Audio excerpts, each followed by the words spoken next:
on lab like Christina. We'll get a closer look behind the scenes at the facility she's in a moment. But first, let's go to you, Jessica.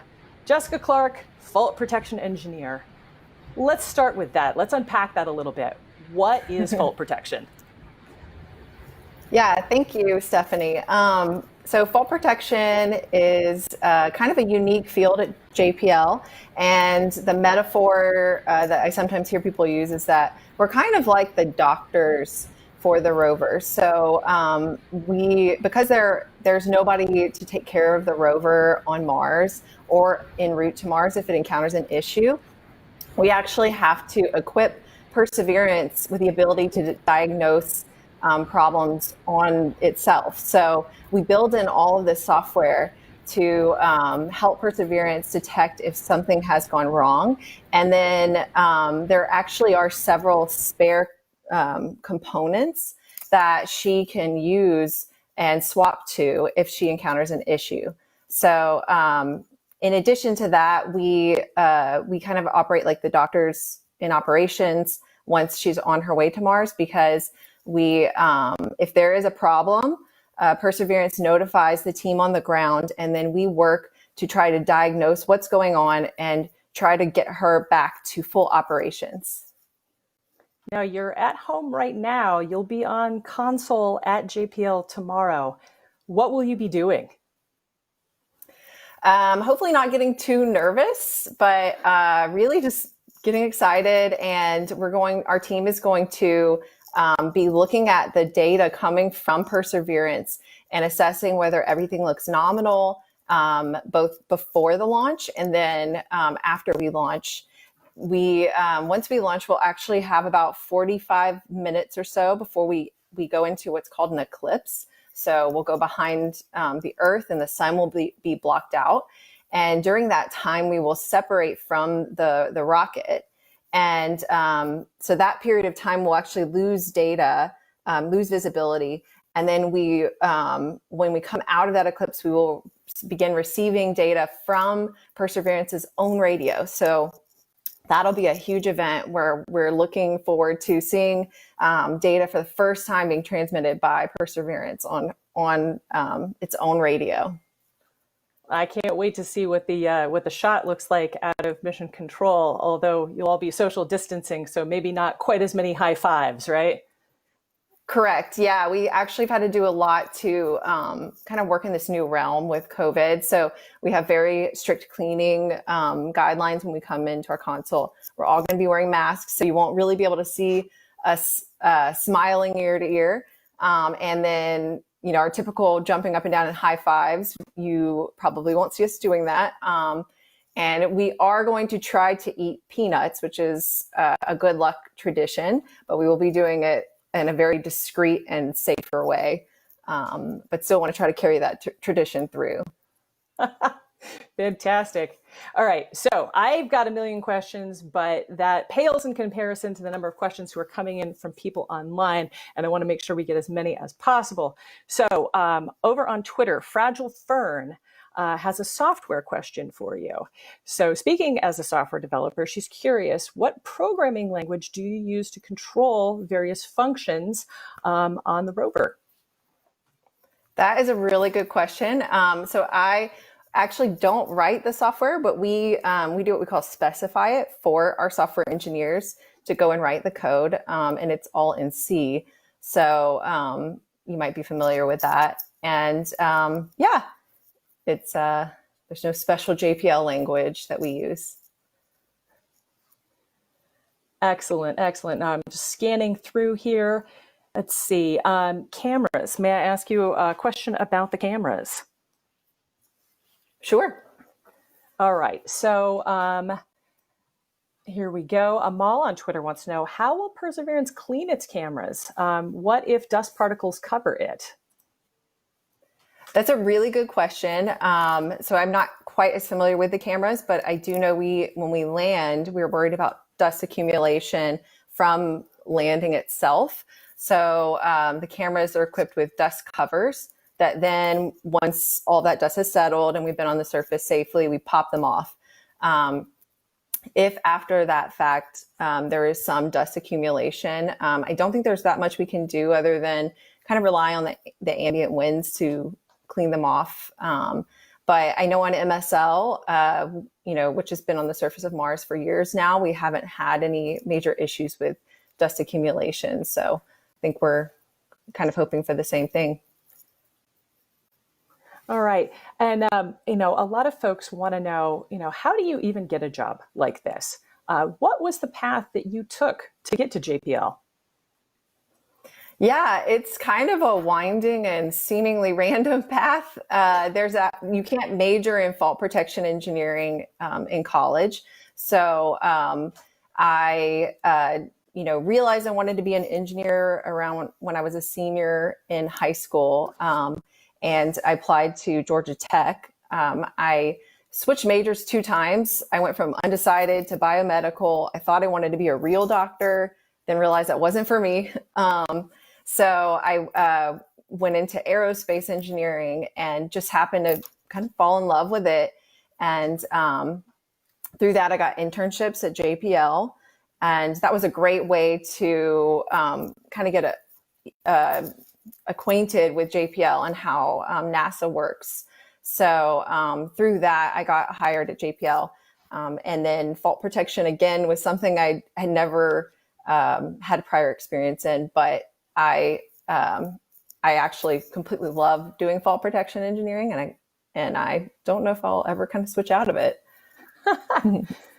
Fantastic. Okay, so I want to make sure that we get to all of our panelists here. So Jessica, hang on. We're going to switch things over to the Jet Propulsion Laboratory, where Cristina Hernandez is in a very, very special place, one of our indoor Mars yards. Cristina, tell us more about the lab you're in and what's going on there.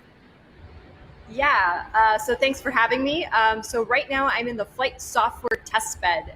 So it's basically an indoor Mars yard. And we do have COVID protocol, but I took my mask off, my Mars 2020 issued mask, since nobody else is around right now. But basically behind me, what you have is the start of the twin that will eventually become Mars Perseverance's twin. And what we do in here is we test the higher level behaviors of this robotic geologist and astrobiologist. So behind me, we've got the robotic arm in the stowed configuration. And at the very top, we have the turret. And on the turret, we'll have Sherlock. We have Sherlock on the other side. And on Tuesday, the Pixel EM sensor assembly, one of our other science instruments, will be getting installed for some robotic arm testing. And so we test all kinds of things. We take images with the instruments, we look at rocks, we drill rocks, and we try and test the end-to-end behavior that we're going to see once we get to Mars. Fantastic. Now, I know that you are an instrument engineer currently working on Pixel. What does an instrument engineer do? It's a fun job. Sometimes it's a little chaotic, but I think that's why we all became engineers, to solve tough problems. So instrument engineers, their job is to understand the rover and how it interacts with the instruments, but at the same time understand all the nuts and bolts and behaviors and quirks, as we call them, of the 7 different science instruments. So we have a team of instrument engineers who have been apart from the early design and accommodation of the instruments on the rover through assembly, test, and launch operations, where we were testing with the flight vehicle and with engineers like Jessica on console. And then now we're getting ready to prepare for our operations and understanding what are the tools that scientists like Joby, that you'll hear from later, are going to need to do cool science on Mars. Okay, so question from our YouTube chat. Laxmi Pandit wants to know, how was the rover built? So please. It's just such an exciting question, because this is not the effort of a few engineers. It's the effort of not just the United States also, but our global collaborators in France, Norway, and Spain, and many other places. So basically, we had different groups of teams build the boxes, the instruments, the different subsystems. Most of it was built here at JPL. And at JPL is where we integrated and assembled it all together. And so it started from a paper design about 10 years ago, and now it's manifested to a 1-ton beast of a thing that's on a launch pad today. Fantastic. Oh my goodness, we're getting so many questions here from all over the world. Ah, fantastic. All right, I'm seeing several here where multiple of you are going to be able to weigh in. And so I'm going to wait and hold those for a few minutes in the show here and switch things over to Joby. Thank you, Christina. We'll be back with you in just a moment. Now, Joby Brazel-Hollis, astrobiologist, postdoctoral scholar working on the Sherlock instrument. Let's talk about what all of that means. What is astrobiology? So astrobiology is basically the study, mostly theoretical at the moment, of what life could be beyond Earth. So the question of like, if life existed on a world like Mars, what did it look like? Was it made from the same molecules of like DNA that we are, or was it made from something completely different? So a lot of this is kind of like investigating the kinds of molecules that might be available on other worlds and trying to work out, well, how would they fit together? What would you expect to see billions of years later? How would life survive in such an extremely different environment like that of Mars, or, for example, another world like Europa? Now, obviously, we have only discovered life on one planet so far, Earth. So a lot of this is quite like investigative. Like we're still not sure what we're looking for, but we're pretty certain that when we find it, we'll know. So Eduardo over on Facebook has a question for you. You mentioned looking for molecules and possibly new molecules there on Mars. He wants to know, is it possible to find a new chemical element on Mars or another compound that might not exist on Earth? So in terms of elements, those are pretty well established. We've discovered pretty much all of the sort of naturally occurring elements that form through stellar fusion or supernovae, that sort of thing. So that's kind of everything up to iron and beyond. The super heavy elements that are still being discovered these days are being made in particle accelerators. So they're not really something we would expect to find like naturally occurring on the surface of a planet like Mars. When it comes to chemicals and molecules, there's a huge number, like almost infinite number of possible combinations, atoms that can make molecules. Now, some of them are unstable, and we would not expect to find them. The ones that make up us, so we comprise of DNA that has 4 distinct nucleobases in it. So those are A, C, G, and T that you might remember from biology classes at school. Now, it's quite possible that alien life might have something similar to DNA that just uses a slightly different set of molecules. So, you add a methyl group there, you put a nitrogen somewhere else, and suddenly it's a slightly different molecule, which means it may not be compatible with us, but it could still be a valid way of building like an information storage system like DNA, something that could be passed on and from one organism to the next. So we don't really know what to expect. We're sort of working from what we know on Earth. So we're looking for stuff like DNA first. We have certain ideas about life needs to be somewhat complicated to be able to do clever things like metabolize and reproduce. That involves a lot of quite clever chemical machinery.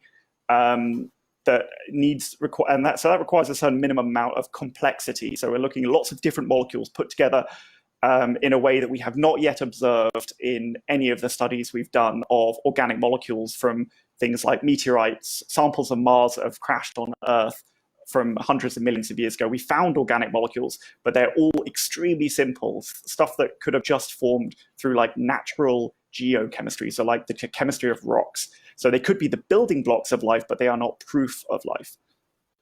Now, on that note, Keisha over on Facebook wants to know, how do you define life?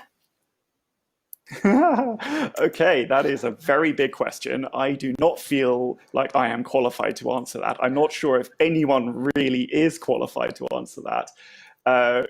But certainly in terms of the life we see on Earth, there's some disagreement about whether stuff like a virus is a living thing, because it usually co-opts the chemical machinery of another organism to be able to reproduce. But generally, life as we know it consumes energy, it creates complex structures that wouldn't occur spontaneously, and basically reproduces, so kind of makes copies of itself. So right now, the molecules we found on Mars through previous investigations, so for example, the Viking landers, the Curiosity rover, they found very, very simple molecules, but they're all stuff that can occur through just natural chemistry. They are not proof of life because they're just not complicated enough that we cannot ignore any other possible explanation.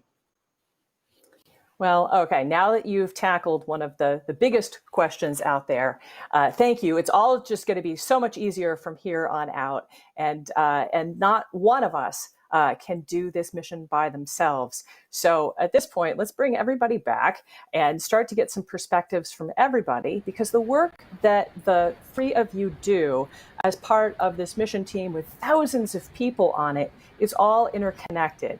We've got scientists asking the big questions, and we've got engineers figuring out how do we make and use the tools that we have to answer those questions. So I'd like to start off this group discussion, or group portion of the discussion, with looking at how is this rover, how are the instruments on this rover going to help us specifically try to fulfill that mission goal of finding evidence of life, ancient life on Mars.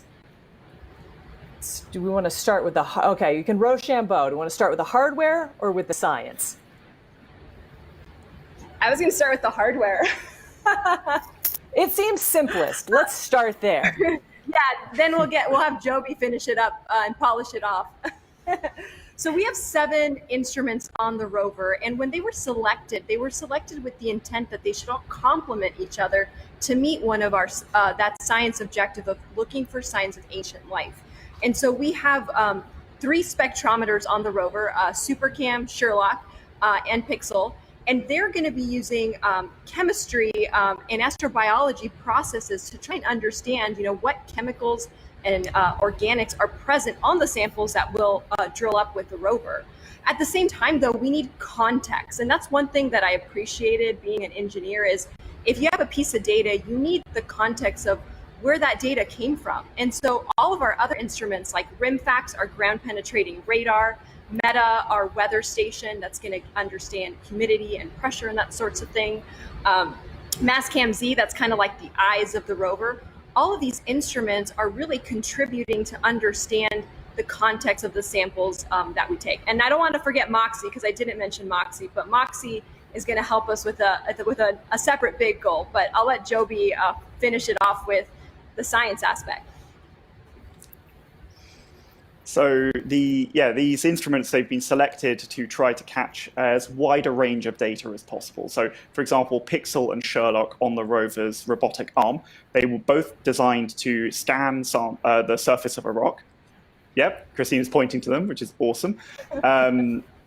They scan the surface of a rock. They're looking for slightly different things. So Sherlock is particularly sensitive to organics, and the aromatic organics, which are kind of made by that can be made by living things. So, for example, the nucleobases of DNA are aromatic organic molecules. So Sherlock is particularly sensitive to those. It can detect them down to 1 part per million. So if there's even a trace left behind in the rock, then we should be able to find it. Pixel will tell us about the elemental composition. Let's pause there for a second. When you say aromatic, when I, as a non-specialist, when I hear that, I think something that smells very good. Is Sherlock literally going to sniff out these chemicals on Mars? Not exactly, no. So we're using a laser to scan the sample, and we look at the light that comes back from the rock. And some of that light has been scattered or re-emitted by the molecules in it. The reason why those molecules we're interested in are called aromatics is because when they were first discovered, 100, 200 years ago, they were generally associated with things particularly like rich smells, right? So a lot of these molecules have very, very distinctive smells. Unfortunately, some of them, if you open a bottle in the lab, everyone can immediately tell because some of them stink. But they happen to be very energy-rich molecules. They're very good at self-organizing. They can be used to create interesting kind of chemical reactions. So they are often the building blocks of molecules like DNA. Also proteins, so 3 out of the 22 amino acids that make up all proteins in living things are aromatic. So if we find a collection of these different aromatics all localized in the same place, and they're all sufficiently chemically complex that they cannot be explained by like a simple geochemical process, then we have to start considering the possibility that they may be what's left over from a biological process. And if we did find something like that, the first thing we would be doing would be taking a sample, storing it in a tube, and bringing it back to Earth in, I believe, 11 years' time, because we want to do more studies. So Perseverance is like, has these amazing instruments that are going to give us a fantastic amount of contextual information, but it pales in comparison to what we can do on Earth with all of the labs we have at our disposal here. So the main priority is, if we find something really cool or really interesting or just really strange, we're going to try and bring it back. Excellent. So you touched on the sampling system of the rover, the fact that this rover will be the first one to cache samples of the red planet for eventual return to Earth. Whether that's in the 2030s, NASA and ESA are still working out the plans for that. And Abazi over on YouTube wants to know, let's see, is there any possibility for Perseverance or any other NASA missions to return to Earth? This is a really one-way trip. Yeah. for this rover, right, yeah. Jessica? Correct. Unfortunately, it takes a lot of energy just to get the something the size of Perseverance to the surface of Mars. So to return it or even the tubes back to Earth requires a lot of propellant. So for this particular mission, it's a one-way trip to Mars. But as we were kind of insinuating earlier, there's a longer-term vision of a Mars sample return that would go and retrieve those sample tubes and bring them back to Earth. So yes, it may take us a long time to get those physical samples back, but we're going to get data a lot more quickly than that. Faye over on Facebook wants to know how long between launch, arrival on the surface, to transmission of photos? When can we reasonably expect those first images, Jessica? That's a good question. I actually am not sure. I could imagine it happening relatively quickly, though. We do have communications during landing and then subsequently following that landing. So we have good coverage. We have a kind of slower data rate at uplinking data once we're on the surface of Mars. So it might take us a little while, but I would say it shouldn't be too long that we're waiting to get those images. At least thumbnails, so smaller sized images. Right. After we land. Back with the Curiosity landing back in 2012, I think all of us were just cautiously optimistic that we were going to get photos, and the thumbnails came almost immediately. So I hope Curiosity has not set too high of a unreasonable bar for what we're going to see on landing day. But I'm skipping a few steps. We've got to get this rover launched and to Mars first, and then over to Jezero Crater. So here's a question from Charlie on Twitter for you, Joby. How did you pick the landing site? I wasn't involved in the decision at all. It happened just before I arrived at JPL. No, unfortunately not. But it was a collective decision made by hundreds of scientists who are obviously Mars scientists invested in the mission and the general exploration of Mars. So they had a number of sites to choose from. Jezero Crater was selected because we can see from orbital imagery that it appears to have been a lake. Roughly 3.5 billion years ago, it looks like it was a lake roughly 250 meters deep. So there was liquid water on the surface of Mars at one point. And what's more, we can see a river channel that traveled into the lake, and you can see a river delta that'd be left behind. So that's kind of like a big fan of deposits of minerals like clays and carbonates that were carried by that water and dropped as the river entered the lake. So obviously we can't see any liquid water now, but we can see these kind of remnants of what used to be a flowing water on Mars.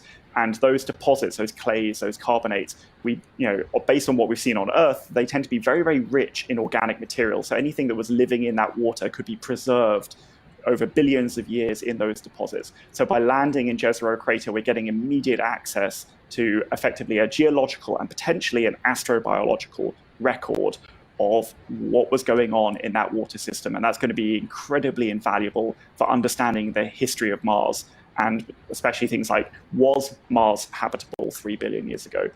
Did something ever evolve and live in that water?